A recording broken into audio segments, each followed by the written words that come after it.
နဂါးကြီးကိုအောင်မြင်စွာနှိမ်နင်းပြီးမင်းသမီးလေးကိုကယ်တင်နိုင်ခဲ့တဲ့သူရဲကောင်း9ယောက်ဟာမင်းသမီးလေးရဲ့ရုပ်ရည်ကိုကြည့်ပြီးစုံမလို့ထင်မှတ်ကရိုက်နှက်မိခဲ့ကြပါတယ်။တကယ်တော့သူမဟာ F မင်းသမီးလေးတစ်ယောက်ဖြစ်ပြီးဒေါသထွက်သွားတဲ့သူမကသူရဲကောင်းတွေကိုတပားသူမြင်လိုက်တာနဲ့ပူပူဝဝရုပ်ဆိုးဆိုးလူပုလေးတွေဖြစ်သွားအောင်ကျိန်စာတိုက်လိုက်ပါတော့တယ်။ဒီကျိန်စာပြေဖို့အတွက်ကတော့ကဘာပေါ်မှာအလှဆုံးအမျိုးသမီးရဲ့အနမ်းကိုရမှသာဖြစ်နိုင်မှာပါ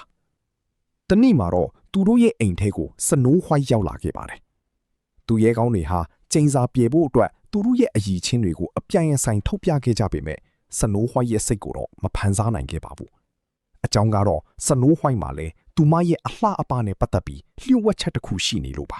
။အဲ့ဒီညမှာပဲစနိုးဝှိုက်ဟာသူမရဲ့အဖေကိုလိုက်ရှာရင်အီယာမယုံကြီးတစ်ကောင်ရဲ့တိုက်ခိုက်ခြင်းကိုခံရတဲ့အခါမော်လင်ကသူမကိုကယ်တင်ခဲ့ပါတယ်။ထူးဆန်းတာကမော်လင်ဟာစနိုးဝှိုက်မကြည့်တဲ့အချိန်မှာအရန်ချောတဲ့လူကြီးခြုံလေးဖြစ်သွားပြီးသူမပြန်ကြည့်လိုက်ရင်တော့လူပုလေးပြန်ဖြစ်သွားတာပါပဲ